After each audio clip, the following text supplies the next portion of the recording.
Part 2. You read history in books. তুমি তো বইয়েই ইতিহাস পড়ো। But in old times, when men did not exist, surely no books could have been written. কিন্তু আদিম যুগে বা প্রাচীনকালে যখন মানুষেরই কোনো অস্তিত্ব ছিল না, তাহলে অবশ্যই সেই সময় কোনো বই লেখা সম্ভব হয়নি। How then can we find out what happened then? তাহলে সেই সময় কী ঘটেছিল সেটা আমরা জানবো কী করে? We cannot merely sit down and imagine everything. আমরা তো শুধু বসে কল্পনা করতে পারি না। This would be very interesting, for we could imagine anything we wanted to and would thus make up the most beautiful fairy tales.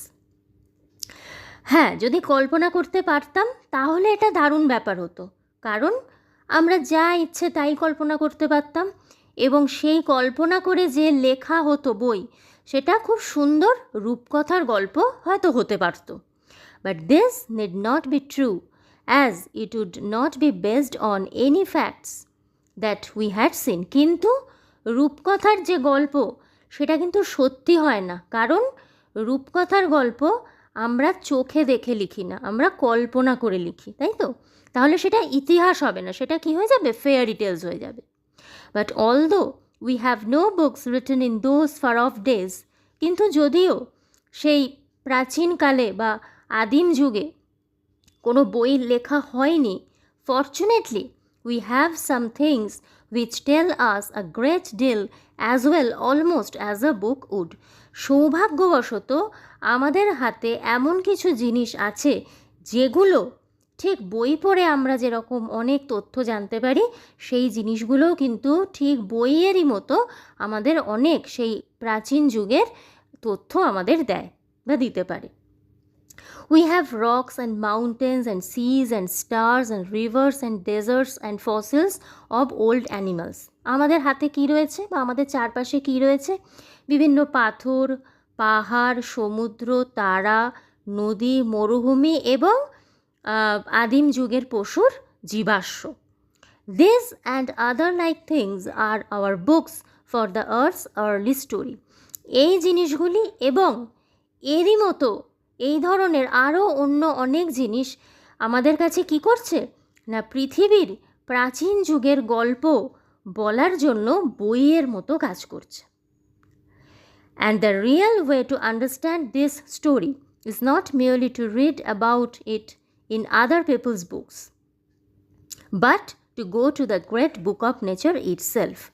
এবং সত্যিকারের আমাদের যদি এই গল্প পড়তে হয়, বুঝতে হয়, তাহলে শুধুমাত্র অন্যান্য মানুষ তারা বই লিখে গেছে সেই বই আমরা পড়ছি, শুধুমাত্র সেটা করলেই চলবে না, বরঞ্চ আমাদের কি করতে হবে? প্রকৃতির মাঝে যে বুক অফ নেচার, নিজস্ব যে বই রয়েছে, সেইখানে গিয়ে দাঁড়াতে হবে। এই কথাটার মানে হচ্ছে যে আমাদেরকে প্রকৃতির মধ্যে যেতে হবে, প্রকৃতিকে দেখতে হবে, বুঝতে হবে, তবেই কিন্তু আমরা প্রকৃতির অনেক কিছু ঘটে যাওয়া ঘটনা আমরা জানতে পারবো বা বুঝতে পারবো, এবং সেটা শুধুমাত্র লেখা বই পড়ে জানতে গেলে হবে না। You will I hope soon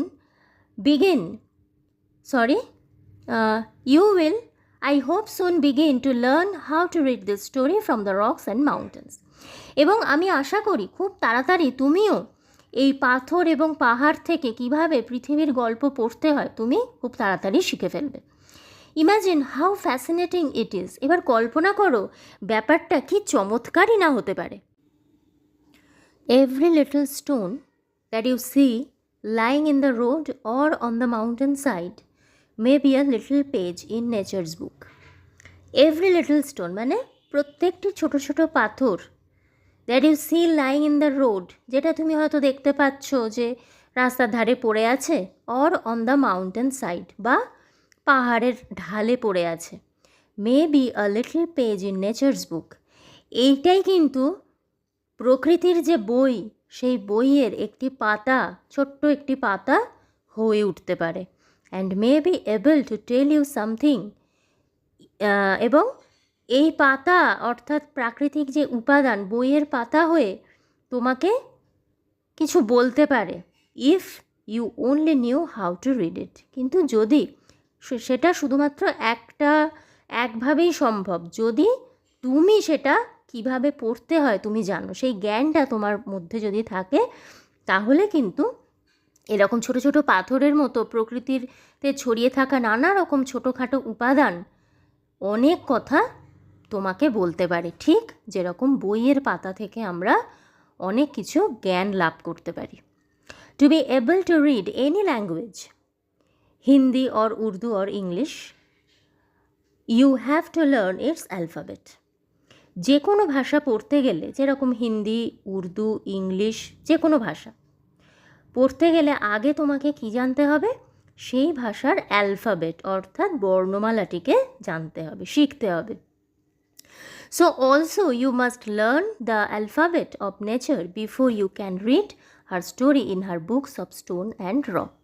তাহলে যদি প্রকৃতির বই পড়তে হয়, তাহলে সেই বই যে ভাষায় লেখা রয়েছে সেই ভাষার বর্ণমালা অর্থাৎ অ্যালফাবেট, সেটাকেও কিন্তু তোমাকে অতি অবশ্যই পড়তে হবে। অর্থাৎ প্রকৃতির এই যে উপাদান নির্ভর যে বই, যেটাকে বুক অফ নেচার বলা হচ্ছে, সেটার একটা ভাষা আছে।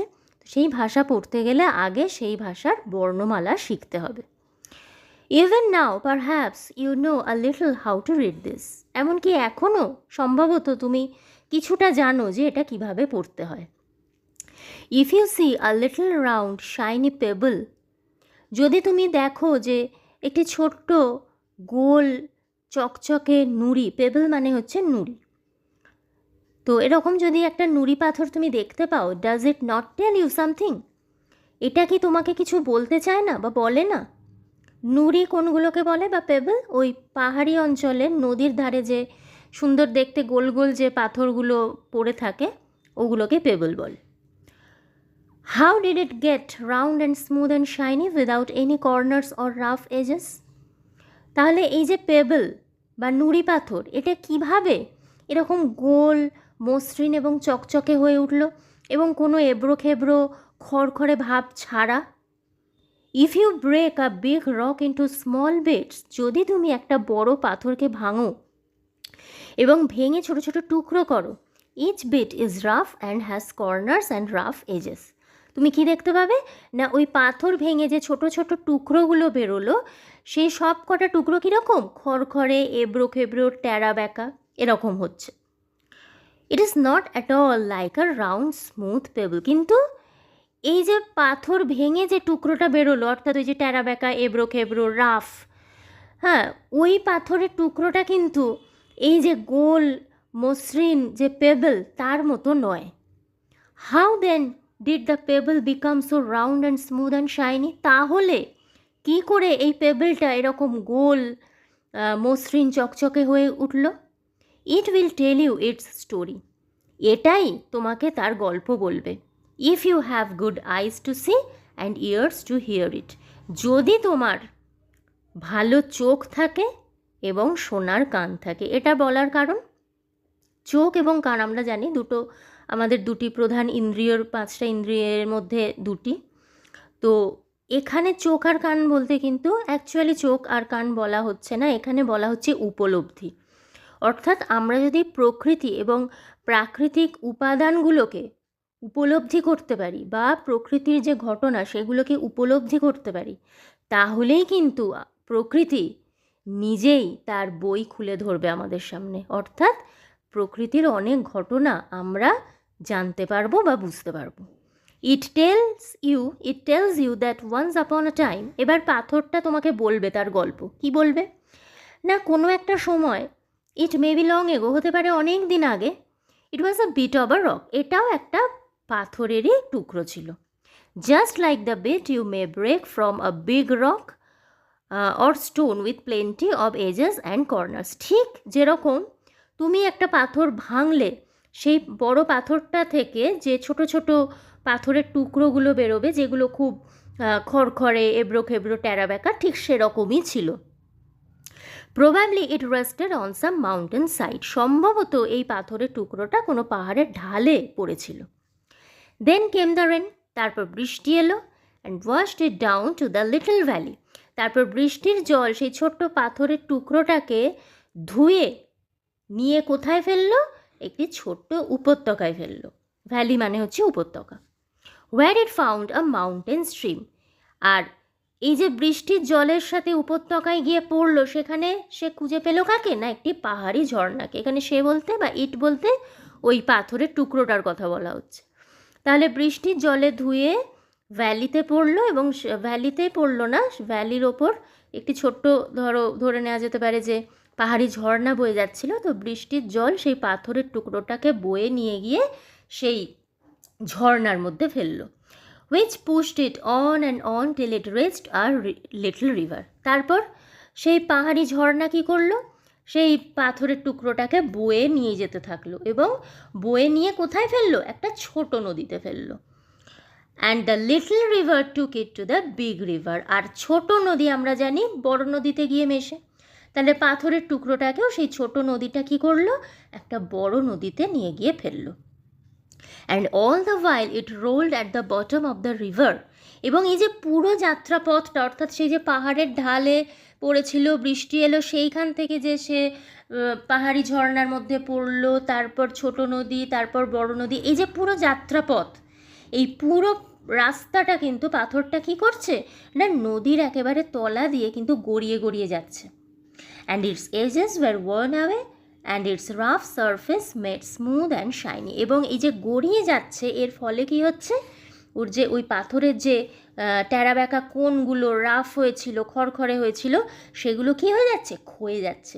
এবং ক্ষইতে ক্ষইতে ধীরে ধীরে তার পাথরের যে গাটা, সেটা রাফনেস থেকে চলে আসছে কোন দিকে? না, স্মুথ অ্যান্ড শাইনি, অর্থাৎ স্মুথ মসৃণ হয়ে উঠছে এবং শাইনি চকচকে হয়ে উঠছে। So it became the pebble that you see. আর এইভাবেই, এই যে তুমি পেবলটা দেখছো, এই পেবল এভাবেই তৈরি হচ্ছে।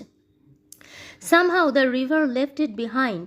আর যদি কোনোভাবে নদী তাকে রেখে চলে যেত, অর্থাৎ আর বয়ে নিয়ে না যেত, অ্যান্ড ইউ ফাউন্ড ইট, তখন তুমি এটাকে কুড়িয়ে পেতে। অর্থাৎ এই যে নিয়ে যাচ্ছে, নদী নিয়ে যাচ্ছে, সে ক্ষইতে ক্ষইতে যাচ্ছে, যত ক্ষইছে তত গোল মসৃণ এবং ছোট হচ্ছে, ঠিক আছে। এবং কোনো সময় যদি নদীর জল আর নিয়ে যেতে পারলো না পাথরটাকে, তখন কি হচ্ছে? পাথরটা সেখানেই পড়ে থাকছে কোনো একটা জায়গায়, এবং সেইটাকে আমরা কুড়িয়ে পাচ্ছি। ব্যাপারটাই, if the river had carried it on, কিন্তু যদি নদী ওখানে ওই পাথরটাকে ফেলে না রেখে আরও তাকে বয়ে নিয়ে যেত, বা ভাসিয়ে নিয়ে যেত, বা যেভাবেই আমরা বলি নিয়ে যেত, it would have become smaller and smaller. তাহলে কি হতো? তাহলে ওই পাথরটা আরও ক্ষইত, এবং যত ক্ষইত এবং আরও ছোট থেকে আরও ছোট হতো, till at last it became a grain of sand. এবং ততক্ষণ পর্যন্ত ছোট হতো যতক্ষণ না সেই পাথরের টুকরোটা একটা ছোট্ট বালির কণায় পরিণত হচ্ছে। And joined it's brothers at the sea side. এবং তারপর সে কী করতো? সি সাইড মানে সমুদ্রের ধারে তার ভাইয়েরদের সাথে মিলিত হতো। তাহলে ভাই বলতে আমরা সমুদ্রের ধারে সি বিচ, যেটাকে আমরা বলি, সি বিচে আমরা দেখি কি যে প্রচুর বালি, তাই না? সি বিচটা যেন বালি দিয়েই তৈরি। তাহলে এই যে পাথরটা এলো, সেও ক্ষয়ে ক্ষয়ে ছোট হয়ে একটা বালির কণায় পরিণত হলো, এবং আমরা জানি কি নদী সমুদ্রে মেশে, তাই তো? তাহলে সেই নদীর যে এই বালির কণাগুলো যেগুলো একদম ছোট হয়ে যাচ্ছে, সেগুলো কি হচ্ছে? সি বিচে জমা হচ্ছে, এবং জমা হয়ে হয়েই কিন্তু এই সি বিচে আমরা দেখি কি যে শুধুই বালি দিয়েই সেটা তৈরি হচ্ছে। ওই জন্য বলা হচ্ছে, যেহেতু বালির কণা সি বিচে পড়ে থাকা আরও অসংখ্য বালির কণার সাথে মিশে যাচ্ছে, ওই জন্য বলা হচ্ছে যে যেন তার ভাইয়েদের সাথে সে মিলিত হচ্ছে, to make a beautiful beach. এবং মিলিত হয়ে কি করছে? একটি সুন্দর সি বিচ বা সমুদ্র সৈকত তৈরি করছে। Where little children can play, যেখানে মানে সি বিচে যেখানে বাচ্চারা খেলে, ছোট ছোট বাচ্চারা সমুদ্রের ধারে খেলাধুলো করে, and make castles out of the sand, এবং বালি দিয়ে তারা নানা রকমের দুর্গ, বাড়ি, এই সমস্ত বানায়। তাহলে এইভাবেই কিন্তু জিনিসগুলো হচ্ছে। If a little pebble can tell you so much, তাহলে যদি এই একটা ছোট্ট নুড়ি পাথর তোমাকে এত কিছু বলতে পারে, how much more could we learn from all the rocks and mountains and the many other things we see around us. তাহলে একবার ভেবে দেখো যে একটা ছোট্ট নুড়ি পাথর যদি এত কথা আমাদের জানাতে পারে, এত ইনফরমেশান দিতে পারে আমাদের, তাহলে যে আমাদের চারপাশে যে পাথর পাহাড় রয়েছে এবং আরও যে সমস্ত প্রাকৃতিক উপাদানের কথা বলা হয়েছে এর আগে, হ্যাঁ, সেগুলো থেকে না জানি আমরা কত কথাই না জানতে পারবো। কিন্তু শর্ত ওই একটাই, আমাদের বোঝার মতো উপলব্ধি থাকতে হবে, তবেই কিন্তু আমরা এই ভাষা বা প্রকৃতির ভাষা পড়তে পারবো। আর সেই ভাষা পড়তে পারলে তবেই আমরা এই গ্রেট বুক অফ নেচার কিন্তু যে ব্যাপারটা প্রকৃতির বই, সেটাকে আমরা পড়তে পারবো। তো এই চ্যাপ্টারটা এখানেই শেষ হলো।